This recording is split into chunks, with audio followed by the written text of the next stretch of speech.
मराठी कामगार सेनेचे अध्यक्ष कामगार नेते महेश जाधव यांचा राष्ट्रवादी काँग्रेस पक्ष ज्यांच्या पक्षामध्ये प्रवेश ज्यांच्या प्रमुख उपस्थितीमध्ये होत आहे ते राष्ट्रवादी काँग्रेस पक्षाचे राष्ट्रीय अध्यक्ष, महाराष्ट्राचं भवितव्य, राज्याचे उपमुख्यमंत्री आदरणीय अजितदादा पवार, महिला आयोगाच्या अध्यक्ष, महिला राष्ट्रवादी काँग्रेस पक्षाच्या अध्यक्ष रुपालीताई चाकणकर, प्रदेश सरचिटणीस शिवाजीराव गर्जे, या जिल्ह्याचे अध्यक्ष श्री नामदेवराव भगत, पनवेल शहरचे अध्यक्ष श्री महादेव पाटील, भीमसेन माळी, शिवदास कांबळे, राजकुमार पाटील, सर्व सन्माननीय व्यासपीठ, पत्रकार मित्र, वाहिन्यांचे प्रतिनिधी, महेश आणि त्यांच्या समेत आलेले अभूतपूर्व संख्येने आलेले माझे सर्वच कार्यकर्ते, कामगार बंधू भगिनी आणि सहकारी मित्रांनो, काही दिवसापूर्वीच माझी आणि महेश जाधवांची माझ्या सुतारवाडीच्या निवासस्थानी त्या ठिकाणी भेट झाली. कामगार चळवळीमध्ये आणि एका विशिष्ट राजकीय पक्षामध्ये गेले 20 वर्ष काम केल्याच्या नंतर कामगाराच्या हितासाठीच घेतलेले निर्णय, त्यांच्या आयुष्यभराच्या भवितव्यासाठी धाडसाने उचललेलं पाऊल एखाद्या राजकीय पक्षामध्ये किती पद्धतीने विरोधाभासामध्ये अनुभवायला मिळतं ते महेश जाधवांच्या रूपाने केवळ त्यांनी अनुभवलं असं नव्हेच, केवळ कामगार बंधूंनी अनुभवलं असं नव्हेच, तर उभ्या महाराष्ट्राने त्यावेळेला वेगवेगळ्या टीव्हीच्या चॅनलवरती त्यावेळेला अनुभवलं.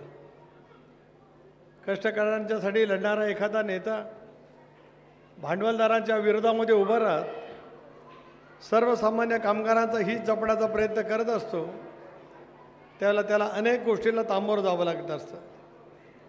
पण महेश जाधवांचं मी विशेष करून कौतुक करतो की तशा पद्धतीची घटना घडलेली असतानासुद्धा, तशापैकीचा प्रसंग आलेला असतानासुद्धा मनाचा आत्मविश्वास पराकोटीचा होताच, पण ज्या कामगाराचं नेतृत्व मी अनेक वर्ष करतो आहे, माझं व्यक्तिगत काही झालं तरी चालेल पण माझा कामगाराच्या हिताचं रक्षण मी करणारच, ही मनस्वीपणाची भूमिका त्यांनी त्या ठिकाणी घेतली आणि त्याच्यातून त्याला काही गोष्टीला दुर्दैवाने सामोरं जावं लागलं. एक तरुण कार्यकर्ता एखाद्या चळवळीमध्ये वर्षानुवर्ष ज्याला काम करत असतो आणि विशेष करून कामगार क्षेत्रामध्ये काम करणं सोपं नाही. कामगारांची अपेक्षा वेगवेगळ्या पद्धतीच्या असतात, असंघटित कामगारांची असतात, सुरक्षा रक्षकांच्या असतात, माथाडी कामगारांच्या वेगवेगळ्या पद्धतीच्या असतात आणि व्यवस्थापन ज्यांच्या माध्यमातून हे सारं काय चालत असतं त्यांचं तर आणखीन वेगळ्या पद्धतीचंच वेगळं लक्ष त्या ठिकाणी असतं. अशा वेळेला या सर्वसामान्य कामगारांच्या हिताचं रक्षण करण्याची जबाबदारी स्वतःच्या शिरावरती घेत अनेक संकटाला सामोरं जात ज्या पद्धतीने महेश आणि त्यांचे सर्व सहकारी जपत आले आणि त्याच्यातून आज त्यांना एक विश्वास वाटला. महाराष्ट्रामध्ये दादांचं नेतृत्व गेले 40 वर्ष काम करत आहे. महाराष्ट्राच्या राजकारणामधलं एक महत्त्वपूर्ण भूमिका गेल्या अनेक वर्षामध्ये त्यांनी घडवलीच. पण उद्याचा समर्थ महाराष्ट्र आपल्याला घडवायचा असेल, स्वर्गीय चव्हाण साहेबांच्या विचारावरचा महाराष्ट्र अधिक पुढे न्यायचा असेल, शाहू फुले आंबेडकरांची सामाजिक समता घेऊन अधिक कणखरपणाने त्या ठिकाणी पावलं उचलायची असतील तर या साऱ्या गोष्टीच्यासाठी एकच उत्तर महाराष्ट्रामध्ये आहे, त्याचं नाव आहे अजितदादा पवार. म्हणत आज महेशच्या मनामध्ये ज्या ज्या वेळेला काही घडलेल्या घटनांच्या बद्दल वेगळा निर्णय घेण्याची मनस्थिती ज्याला तयार झाली त्याला मला समाधान वाटतं की या पनवेल आणि नवी मुंबईच्या परिसरामध्ये काम करणाऱ्या माझ्या राष्ट्रवादी काँग्रेस पक्षाच्या कार्यकर्त्यांचा आणि त्यांचा संबंध त्या ठिकाणी आला. ते कामोठे कळंबोच्या परिसरामध्ये राहतात. एखाद्या कामगार नेत्याचा प्रवेश किंवा अनेक ठिकाणी वेगवेगळे प्रवेश माझ्यासारख्या कार्यकर्त्याने अनुभवले. हा तर प्रवेश 2-3 दिवसापूर्वी ठरला. जागा मिळायला 3-4 दिवस वेगवेगळ्या गेल्या. जागा नक्की झाली, त्याच्यातही काहीतरी अडचणी तयार झाल्या. पण तरीसुद्धा कुठेही किती जागा जरी मिळाली तरी तुमचा लक्षणीय पाठिंबा त्यांच्या पाठीमागे उभा राहणारच होता, ते आपल्याला त्या ठिकाणी त्यानिमित्ताने पाहायला मिळू शकतं. म्हणत आज आदरणीय दादांच्या उपस्थितीमध्ये महेशजी तुमचं आणि तुमच्या सर्व सहकाऱ्यांचं मी मनापासून या ठिकाणी स्वागत करतो.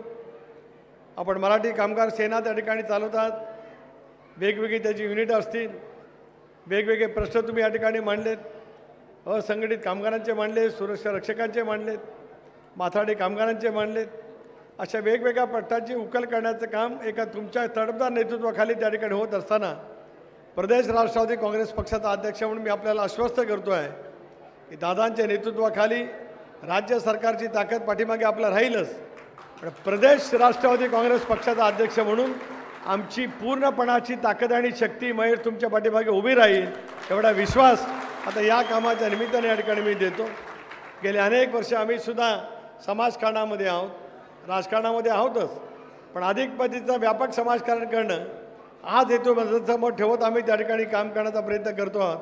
आज महेश मी तुम्हाला एवढंच सांगू इच्छितो आहे की दादांची आणि माझ्या सर्व ज्येष्ठ सहकाऱ्यांची चर्चा करून उद्याच्या भवितव्याच्या कालावधीमध्ये राष्ट्रवादी काँग्रेस पक्षाच्या माध्यमातून कामगारांचं हित, असंघटित कामगार त्या असंघटित कामगारांचं हित, माथाडी कामगार त्यांचं हित, सुरक्षा रक्षक यांचं हित हे जपण्याचं संघटन यापूर्वी कधी योग्य पद्धतीने घडू शकत नव्हतं, पण उद्याच्या भवितव्याच्या कालावधीमध्ये राष्ट्रवादी काँग्रेस पक्षाकडून या सगळ्या विविध ठिकाणांची योग्य पद्धतीने संघटन करण्याची जबाबदारी आम्ही तुमच्यावरती सोपू एवढा शब्द आज या कार्यक्रमाच्या निमित्ताने या ठिकाणी देतो. आपलं मनापासून या ठिकाणी स्वागत करतो आणि उद्याच्या भवितव्याच्या कालावधीमध्ये ज्या ज्या वेळेला आपल्याला आवश्यकता लागेल त्या वेळेला हे सरकार आपल्या पाठीशी उभं राहील एवढा विश्वास देतो आणि थांबतो. जय हिंद, जय महाराष्ट्र.